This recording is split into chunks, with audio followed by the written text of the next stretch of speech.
नमस्कार समस्तंको आज आम पाखरे ओडिशा स्वास्थ्य विभाग तरफरु गोटे नुहे बरं दुईटा बड़ चाकरी खबर अछि। हाँ, यह हेउछि एकदम डबल धमाका अपडेट कारण एका संगरे दुईटी अलगा अलगा जगारो निजुक्ति पाई विज्ञप्ति आसीछि। तेबे आपण मानकर सुविधा पाई आमे ही दुईटी जाक गुरुत्वपूर्ण निजुक्ति विज्ञप्ति को गोटिए जगार एकाठी कर देइछु। आपण को आ कुआडे जीवाकू पड़िबनी एहिठी गोटिए आलोचनारे सबु किछि जानि परिबे। आसंतु देखिबा आज आमे कौन कौन कथा हेबा। प्रथमे एई डबल धमाका विषय जानिबा, तापरे एनएचएम मालकानगिरी आउ एनयूएचएम राउरकेलारे केउ कौन पोस्ट अछि देखिबा।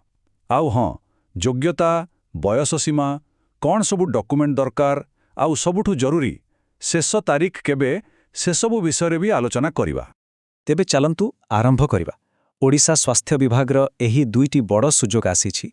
गोटिए होउछि जिला स्वास्थ्य समिति माने ZSS मालकानगिरीरू आउ अन्यटी आसीछि नेशनल अर्बन हेल्थ मिशन बा NUHM राउरकेलारू।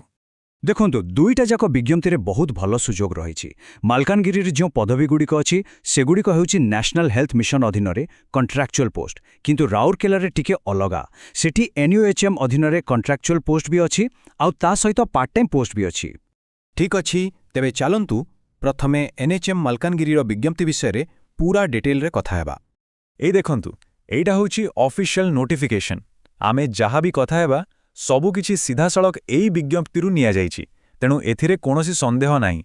मालकानगिरी पाई अनेक प्रकार पदवी रहिछि, किंतु सबुठु बड़ कथा हैला आयुष मेडिकल ऑफिसर पाई आपण जानिले आश्चर्य हेबे पूरा 33टा पदवी बाहरिछि। एहा बाद junior hospital manager, accounts manager, office assistant भली आउरी अनेक पोस्ट भी अछि। हाँ, एइठी गोटे बहुत जरूरी कथा मने रखंतु। आवेदन प्रक्रिया पूरापूरी ऑफलाइन, ऑनलाइन रे किछि भी हेबनी। आपनकु कौन करिबाकु हेबो? प्रथमे www.malkangiri.odisha.gov.in वेबसाइट को जाई एप्लिकेशन फॉर्म डाउनलोड करंतु। तापरे ताकु भलो भाबे पूरण करी सबु जरूरी डॉक्यूमेंट सहित रजिस्टर्ड पोस्ट, स्पीड पोस्ट नहले कोरियर जरियारे CDMO OPHO मालकानगिरींग ऑफिस को पठाइबाकु पड़िबो। एई तारीखटाकू केउठी लेखि रखि दियंतु। मालकानगिरी पई एप्लिकेशन पहुंचीबार शेष तारीख हेउछि एप्रिल मास 13 तारीख 2026 आउ समर संध्या 5टा। एहा परे आउ ग्रहण करा जिवो नाही। भल कथा। तेबे मालकानगिरी विषय तो जानिले, एबे आसंतु आमर द्वितीय धमाका आड़कू आउ सेटा होछि NUHM राउरकेला तरफरु आसीथिबा निजुक्ति।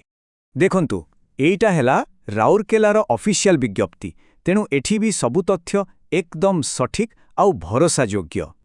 राउरकेलारे केमिति पोस्ट अछि जानिछंती? एठी दुई प्रकारर सुजोग अछि, कॉन्ट्रैक्चुअल आउ पार्ट टाइम। मेडिकल ऑफिसर आउ data assistant cum accountant post गुडी कहला कॉन्ट्रैक्चुअल, आउ जो माने पार्ट टाइम काम खोजुछंती सेमानंको पई फिजियोथेरापिस्ट आउ न्यूट्रिशनिस्ट पदवी अछि, जेउथरे आपणंकु प्रति सेशन हिसाब रे पेमेंट मिलिबो।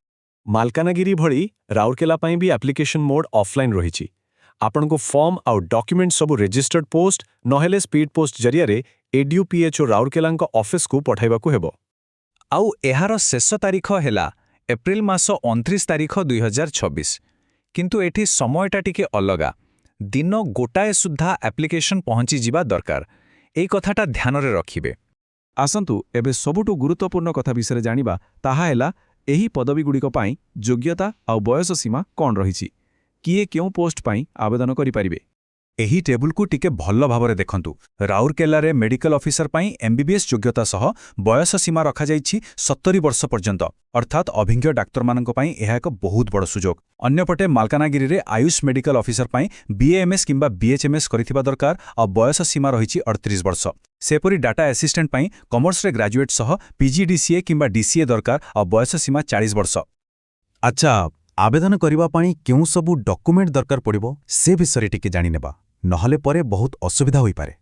गोटे कथा मने रखिबे, जेते भी डॉक्यूमेंट्स देबे सबुर फोटोकॉपी रे निज दस्तखत करी माने सेल्फ अटेस्टेड करी देबाकू पड़िबो। तेबे लिस्ट रे अछि 2टा पासपोर्ट साइज फोटो, सबु एजुकेशनल सर्टिफिकेट, 10म श्रेणी सर्टिफिकेट जोटा कि जन्म तारीख प्रमाण पाई दरकार, कास्ट सर्टिफिकेट और परिचय पत्र जेमिति कि वोटर आईडी किंबा आधार कार्ड। आउ हाँ, जदि आगुरु कोनोसी सरकारी चाकरी करूछंती तेबे NOC बा नो ऑब्जेक्शन सर्टिफिकेट देबा बाध्यतामूलक। चलंतु शेषरे आउ थरे सबु जरूरी तारीख आउ वेबसाइट उपरे नजर पकई देबा, जेमिति किछि भूल न हुए। ଆଉ ଥରେ ମନେ ରଖନ୍ତୁ NHM ମାଲକାନଗିରି ପାଇଁ ଶେଷ ତାରିଖ ହେଉଛି ଏପ୍ରିଲ 13 ସନ୍ଧ୍ୟା 5ଟା ଆଉ NUHM ରାଉରକେଲା ପାଇଁ ଶେଷ ତାରିଖ ହେଉଛି ଏପ୍ରିଲ 29 ଦିନ 1। ପୂରା ବିଜ୍ଞପ୍ତି ଆଉ ଆପ୍ଲିକେସନ ଫର୍ମ ପାଇଁ ଏହି ୱେବସାଇଟ୍ଗୁଡ଼ିକୁ ନିଶ୍ଚୟ ଭିଜିଟ୍ କରନ୍ତୁ। ଆଉ ଗୋଟେ ବହୁତ ଜରୁରୀ କଥା ଯାହାକୁ ଅନେକ ଲୋକ ଭୁଲ କରିଦିଅନ୍ତି, ଆପଣ ଯେଉଁ ଏନଭେଲପ୍ ବା ଲଫାପାରେ ଆପ୍ଲିକେସନ ପଠାଇବେ ତା ଉପରେ ବଡ଼ ବଡ଼ ଅକ୍ଷରରେ ଆପଣ କେଉଁ ପଦବୀ ପାଇଁ ଆବେଦନ କରୁଛନ୍ତି ତା ସ୍ପଷ୍ଟ ଭାବେ ଲେଖିବେ, ନହେଲେ ଆପଣଙ୍କ ଆପ୍ଲିକେସନ ଭୁଲ ଜାଗାକୁ ଚାଲିଯାଇପାରେ କିମ୍ବା ରିଜେକ୍ଟ ବି ହୋଇପାରେ। ତେବେ ଏବେ ଆପଣମାନେ ଭାବନ୍ତୁ ଏହି ଦୁଇଟି ସୁଯୋଗ ମଧ୍ୟରୁ କେଉଁଟି ଆପଣଙ୍କୁ ଯୋଗ୍ୟତା, ଦକ୍ଷତା ଆଉ କ୍ୟାରିୟର ଲକ୍ଷ୍ୟ ପାଇଁ ସବୁଠୁ ଭଲ? ମାଲକାନଗିରି ନା ରାଉରକେଲା? ନିଷ୍ପତ୍ତି ଆପଣଙ୍କର। ଯଦି ଏହି ସୂଚନା ଆପଣଙ୍କ କାମରେ ଆସିଲା ତେବେ ନିଶ୍ଚୟ ଲାଇକ୍ କରନ୍ତୁ ଆଉ ହଁ, ଆପଣଙ୍କ ସାଙ୍ଗମାନଙ୍କ ସହିତ ସେୟାର କରିବାକୁ ବିଲକୁଲ ଭୁଲିବେନି, କାଳେ କାହାର ସାହାଯ୍ୟ ହୋଇଯିବ। ଆଗକୁ ଓଡ଼ିଶାର ଏମିତି ନୂଆ ନୂଆ ଚାକିରି ଖବର ପାଇବା ପାଇଁ ଆମ ଚ୍ୟାନେଲକୁ ସବସ୍କ୍ରାଇବ୍ କରିନିଅନ୍ତୁ। ଆଜି ପାଇଁ ଏତିକି, ରହୁଛୁ, ଧନ୍ୟବାଦ।